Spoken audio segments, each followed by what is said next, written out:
वा वा संजय, हा काही म्हणतो पण आजही तुझ्या हातची जी चव आहे ना ती तुझ्या बायकोच्या हाताला नाही. मुळात काय नाही साहेब, हाताला चव असावी लागते. खरंय, मेन ते हाताला चव असणे. हा कोंबड्या मारायचा कार्यक्रम चालू झालाय का? हे मला माझ्याबद्दल ऐकण्यात इंटरेस्ट नाही. झालं की कळवा. तुला काय झालं का फुलगोबी सारखं तोंड करायला? तो दाबके तिथे होता म्हणून बरं झालं. आता अँटी करप्शनला आहे ना तो, तिथे त्यांनी तुला ओळखलं, मग हिला ओळखलं, म्हणून ते सगळं सुटलं. हा नाही, सीमा बोलली मला दापके साहेब होते म्हणून. आदनमधनं फोन पण व्हायचा आमचा. आता टच नाही राहिला. तुम्ही माझ्याबद्दल सांगणार आहात का? का आत्ताच सांगून गेले ना माझ्याबद्दल काय बोल नका म्हणून. नाही नाही, पण एक गोष्ट मात्र नक्की आहे, भले तुझ्या बायकोच्या हाताला चव नसेल पण तिच्या हातावरच्या रेषाले स्ट्रॉंग आहेत. हा, रेड हँड होता होता राहिला ना. हे सगळं प्रकरण कुणामुळे झालं, कशामुळे झालं सांग? सारडा फॅमिली. हे सारडाचं प्रकरण हिमनगासारखं आहे. वर जेवढं दिसतं ना त्यापेक्षा खाली खूप खोल आहे, राडा आहे. बघ ना, म्हणूनच हिला अडकवण्याचा प्रयत्न झाला. एकदा ही केसवरून बाजूला झाली की यांना मार्केट मोकळं. मग आता काय करायचं? खोदकाम थांबायचं का? खोदकाम चालू ठेवायचं. फक्त आता काय आहे, तुला तुझ्या अखत्यारीत खोदकाम करता येणार नाही. म्हणजे ट्रान्सफर होणार आहे तुझी. काय? ट्रान्सफर कुठे? वॉरंट ना बरं. मग मी ते देते, कुठे ट्रान्सफर कुठे होणार आहे? उद्या ना जमदाडे, मी बायकोला घरी सांगून आलो बरं की नाही मी घरी जेवायला येणार नाही, शांतपणे जेवू दे ना. PI कोण आहेत सर? अगं जेवू दे ना मला. मामलेदार सरांसारखे आहेत का? प्लीज सांगा ना सर, प्लीज सांगा. अरे होऊन होऊन कुठे होणार तुझा ट्रान्सफर? Bhoiwadi police station. भुईवाडीला? खरंच? वा वा वा वा वा. सर तुम्ही बेस्ट आहे. घ्या, घ्या. काय काय? अजून बाजूला घ्या. डाळ डाळ वाढताना. ए बाबा काही सांगू घ्या, नका. घ्या, सर. काही काय अरे तुम्ही बेस्ट काम केलंय सर. या जगात तुला सहन करण्याची ताकद ही फक्त भोईवाडी पोलीस स्टेशन मध्ये. अरे रे रे रे रे. तुमचं कर्म म्हणायचं साहेब. आता परत हिची कटकट झेलावी लागेल तुम्हाला. माझी माणसं सोडत नसतो. हा मग असं आहे. पण साहेब सगळे हिशोब इथं चुकत करून जावं लागतात ना. हे करे देव. सर हे कसं झालं ते सांगा ना. विषय असा आला, मी शब्बासकी देण्यासारखं एक काम केलं. ही सगळी फक्त माहिती झाली. ही सर महत्वाची आहे ना. माहितीच तर मिळत नव्हती, ती आता मिळाली. आता कृती करूया. नाही, फक्त आपल्याला सोर्सेस पाहिजे. डब्याचा सोर्स कळला की आपण एक पाऊल पुढे जाणार ना. भोसले ते मी बघतो आणि कळवतो तुम्हाला. हा ठीक आहे, करा तुम्ही कृती करा आणि मला रिपोर्ट करा. Thank you so much sir. Jai Hind sir. Jai Hind. Sir काय आता? एक गोष्ट हवी आहे सर तुमच्याकडे. अरे आशीर्वाद आहेत माझे तुला. हे काळजी करू नाही, नको. आशीर्वाद. फक्त एक गोष्ट लक्षात ठेव, आता हे एक काम झालंय, अशी कितीतरी कामं पडून आहेत, ती पण पूर्ण करायची. त्यामुळे फार उडायचं नाही. नाही नाही नाही नाही, आता कामं चांगली करावी लागणार ना. आणि कामं चांगली करायची असतील तर चांगली माणसं, विश्वासू माणसं लागणार ना. करेक्ट. तुला काय म्हणायचं? मी विश्वासू नाही आहे. नाही तुम्ही विश्वासू आहात ना सर, तुम्ही आहातच. पण तुम्ही कसे अप्पर लेवलचे ऑफिसर पडता ना. आता मी तुम्हाला ऑर्डर कशी देणार, देऊच शकत नाही ना. तर मला माझ्यापेक्षा एक ज्युनियर ऑफिसर. हा करेक्ट. तुला हवा आहे ऑफिसर? हवाय नाही, हवी आहे. माझ्यापेक्षा ज्युनियर PSI लेवलची एक ऑफिसर हवी आहे. Jamdade. Yes sir. Thank you so much. Thank you so much sir. अरे thank you. Thank you sir. Thank you so much. म्हणजे ना मला आता आनंद, मला सांगता नाही येतं, मला खूप भारी वाटतंय सर. थँक्यू खरंच थँक्यू सर. मी माझ्या माणसांना सोडत नसतो जमदाडे. तुम्हाला ती गोष्ट माहिती का, एका माणसाची आणि साधूची. एक माणूस असतो, तो फार कंटाळतो कटकटीला, बाहेरच्या शहरातल्या आवाजांना, समाजाला. मग तो ठरवतो की आता आपण निघून जायचं हिमालयात जातो. तिथे त्याला एक साधू बाबा दिसतो. तो माणूस साधू बाबाला म्हणतो की बाबा मला आता तुमच्या बरोबर राहायचं, एकदम शांत आयुष्य जगायचं. साधू बाबा म्हणतो ठीक आहे बाबा, राहा माझ्या बरोबर. चौथ्या दिवशी तो माणूस म्हणतो की ऐका ना, बाद झालं, मी जातो माझा परत. साधू म्हणतो का रे बाबा? हा म्हणतो नाही नाही, माणसं किती कटकटी असू द्यात, पण ती माझी माणसं. मला खूप त्रास देतात, सतत आरडाओरडा करतात, पण त्या माणसांना माझ्याबद्दल फार प्रेम वाटतं. तुम्ही तुमची शांतता ठेवा, मी माझी हलकट माणसं ठेवतो. असं आहे दमदडी तुझं, कळलं का? Thank you sir. पण आता उद्यापासून कटकटीला तयार राहा. PSI Seema Jamdade, Bhuiwadi police station. Reporting sir.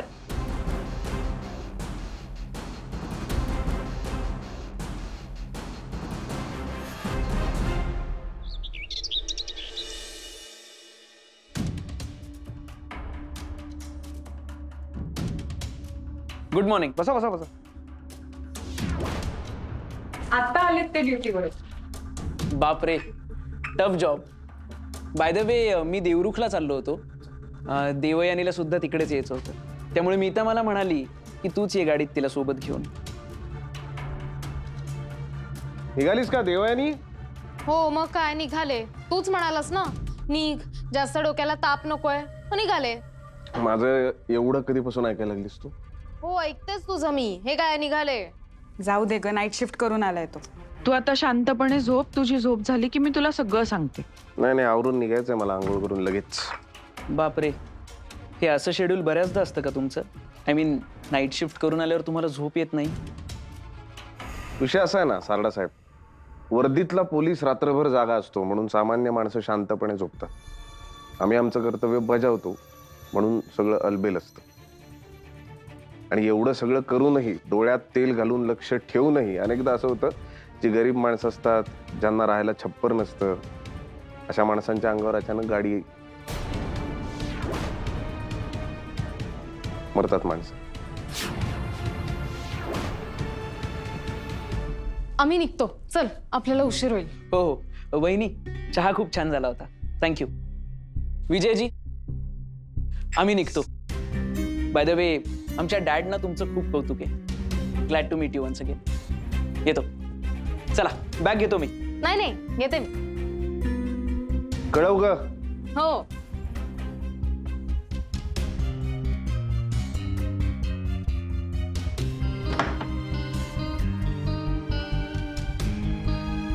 तू मारू नको, तुझा हात लागतो. म्हणूनच मारलं. काय गरज होती टोमणा मारायची?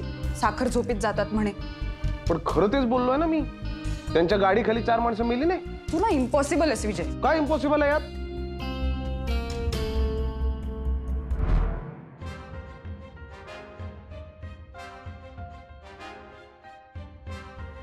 पर्वतकर, माझा टेबल एकदम चकाचक ठेवलेत तुम्ही. तुम्ही त्यांच्या टेबलवरती कशाला ठेवल्यात फाईल्स? ते मामलेदार सर परत आल्यावरती चिडचिड करतील आणि बिल माझ्या नावावर फाटेल. आता कशाला कोण तुम्हाला काय बोलेल मॅडम? हो जाडबुके, ते मॅडमचं राहिलेलं सामान द्या. हा, काल अचानक ट्रान्सफर झाली ना, सगळं सामान घेऊन जायचं राहिलं. थँक्यू. हो सर, कधी येणार आहे तो? हो मॅडम, मामलेदार साहेब सस्पेंड झाले. काल ते मॅटर नाही का झालं?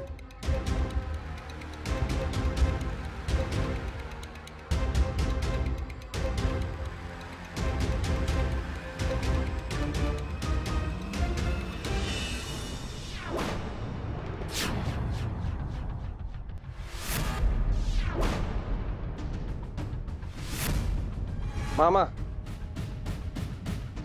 या मुलाला ओळखता का?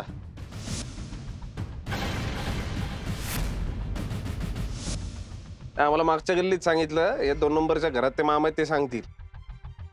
तुम्ही पोलीस आहे? हो याला भेटायचंय? हो. काम काय आहे? तर आमचं काय काम आहे आम्ही त्याच्याशी बोलू ना. तू कुठे सांगा. चला माझ्या संग, मी दाखवतो. चल.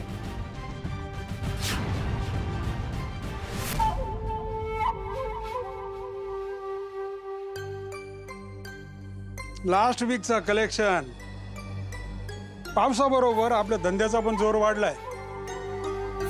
पुढल्या वीक मध्ये अजून जास्त होईल. मॅडम टेन्शन घेऊ नका. टेन्शन धंद्याचं नाहीये पंडित. लवकरच आपल्याला एक गेम वाजवावा लागणार आहे. माणूस रेडी ठेव. काय झालं मॅडम?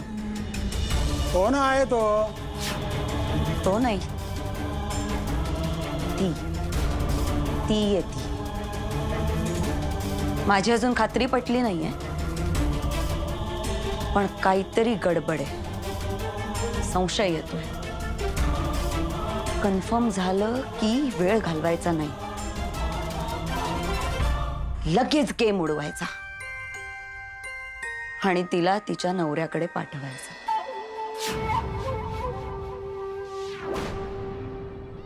मामा इकडे कुठं? त्या पोराचं घर दाखवणार होतात ना, कुठे ते पोरग माहितीये ना तुम्हाला? अहो हा नाला दिसतोय ना, हा अहो इथंच पडला होता तो. म्हणजे 31 वार झाले होते, सगळ्या अंगातून रक्त येत होतं. हा नाला एकदम लाल लाल झाला होता. ही सगळी घाण, राडारोडा, एकदम घाण वास येत होता हो. आणि त्याचा डावा हात तर जणू काही खांद्यापासून वेगळाच झाला होता. इथंच पडला होता. आणि त्याचं तुम्हाला नाव तर कळलंच असेल ना? मंगेश. मंगेश आबाजी झाडमे. मी आबाजी झाडमे.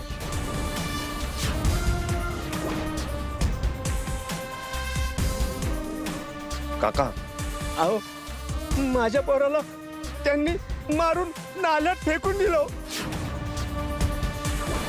असं काय केलं होतं माझ्या पोराने? काय केलं होतं?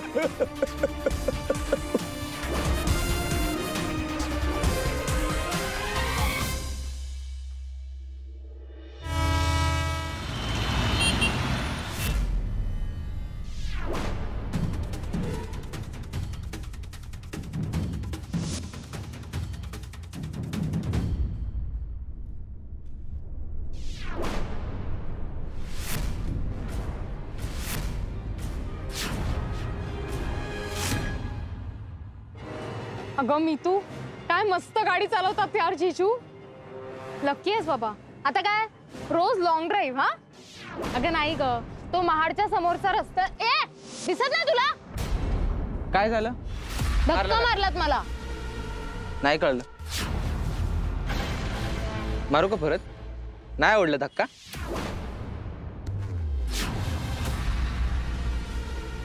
फालतूगिरी करायची नाही. हा काय झालं? प्रॉब्लेम काय? देवी कोण आहे ती पोरं? कोण रे तू? एक मिनिट, काय प्रॉब्लेम आहे? तू आता काय मारामारी करणार आहेस? हा? चला ना देवी आत बस. जाऊ द्या जीजू, चला. देवी आत बस.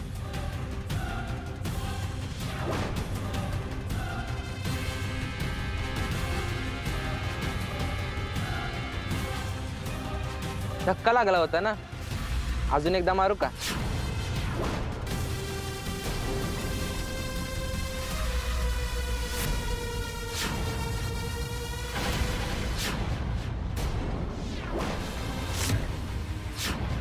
काय म्हणत होतात तुम्ही?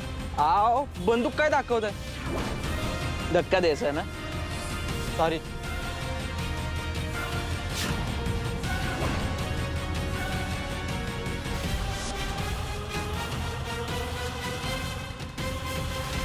भयानक आहे सर सगळं. पाणी कुठेतरी मुरत आहे, चिखल झालाय सगळा. ते बाबा काय घडलंय ते सरळ सरळ सगळं सांग, मला वर उत्तर द्यावी लागतात. सर त्या मुलाची चौकशी केली आम्ही. जेव्हा चौकशीला गेलो तेव्हा कळलं की जेव्हा ते ऍक्सिडेंटची घटना घडली दुसऱ्याच दिवशी त्याची बॉडी त्याच्याच झोपडपट्टीच्या मागच्या नाल्यात सापडली. 30-35 वार झाले होते सर बॉडीवर. एक गोष्ट मला कळते की जसं त्या लोकांना कळलं ना की ह्या पोराचा आपल्याला धोका आहे, उद्या जर पोलीस याच्यापर्यंत पोहोचले तर सगळं पितळ उघडं पडणार आहे, हे त्यांना कळलं. तो चुकला, त्यांनी लगेच त्याला मारून टाकला. बापाशी पण बोललो सर मी. काहीच नव्हतं माहिती हो त्या बापाला, काहीच नाही. म्हणाला माझा पोरगा बेरोजगार होता. आता काय सांगणार होतो मी त्याला? डब्यामधून काय सप्लाय करत होतं त्याचं पोरग? मान्य आहे अडचणी, प्रॉब्लेम्स प्रत्येकाच्या आयुष्यात असतात, पण कधी कधी त्या अडचणींपुढे हरून माणूस असा मार्ग निवडतो, पत्करतो. काय करणार? कुणाकडे बघून जगायचं हो त्या बापाने? तरुण पोरग गेलं त्याचं.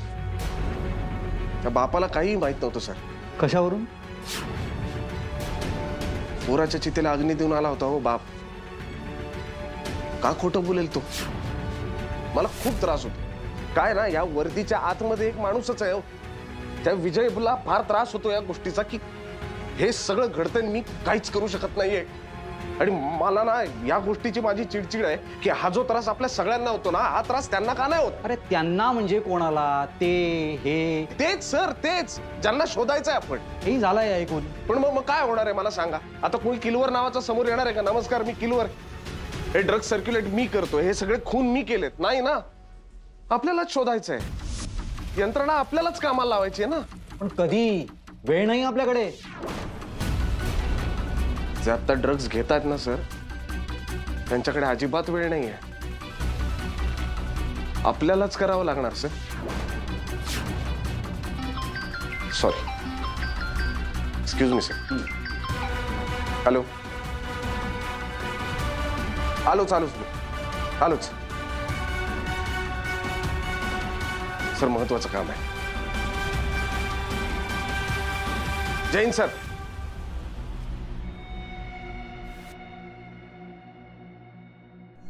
माणूस इमोशनल झाला की दुबळा होतो.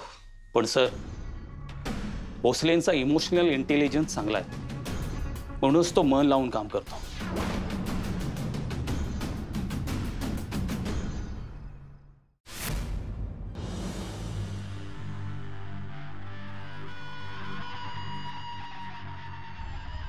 काय झालं? काय बघतीयस? तुम्ही म्हणजे तुमच्याकडे गाडीत गन असते? म्हणजे तुम्ही नेहमी कॅरी करता? हो. म्हणजे तुम्हाला शूट करता येतं? खूप जणांना केलंय.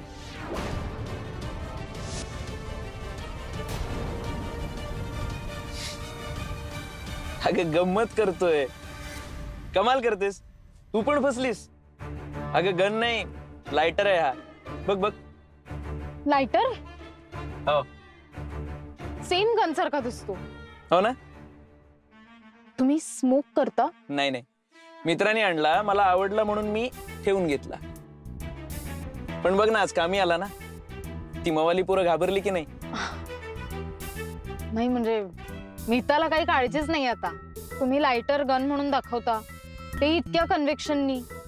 ग्रेट आहात, एक नंबर आहात तुम्ही जिजू.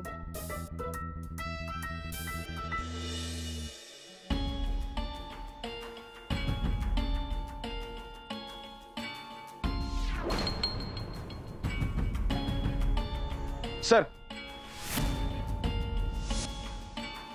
अरे वा, आता सगळं ओके दिसतंय. चालायला फिरायला लागलात. हो, पण तुमच्या शिस्तीचं काय? तो कॅपरचा एम्ब्लेम असा झालाय, तो जरा नीट करा. Sorry sir. बसा. ऑर्डर्स फॉलो करायला कधी शिकणार? सॉरी. कसं आहे, मला खूप महत्वाचं बोलायचं आहे, पण माझ्याकडे वेळ फार कमी आहे. माझ्याकडे खूप वेळ आहे असं म्हणणारी माणसं मला तरी भेटत नाहीत सर. हो, पण त्यांच्यापैकी कोणाचीच मुलगी त्यांच्या जीवावर उठलेली नाहीये. Sorry sir. नाही, कसं आहे की या गार्डनमध्ये वॉक करण्याकरता मला फक्त अर्धा तास मिळतो. माझ्या मुलीने माझ्यावर लक्ष ठेवण्यासाठी एक ऑर्डरलीची नेमणूक केली आहे. तो आहे काय ते? त्याचा आज प्रॉब्लेम झाला म्हणून तो येऊ नाही शकला, म्हणून मी आज एकटा आलोय.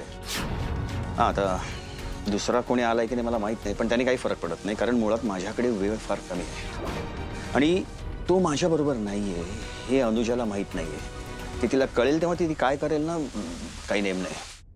आणि मला हे काही सिद्ध करता येत नाही, म्हणून माझे हात दगडाखाली आहेत. आणि मी माझ्या पर्सनल रिझन्स करता, माझ्याच मुलीविरुद्ध पुरावे गोळा करण्याकरता तुझा वापर करतो, असं तुला वाटत नसावं. नाही नाही सर, अजिबातच नाही. ब्रदर, तुम्ही जे काही करताय त्यामुळे मला मदतच होते.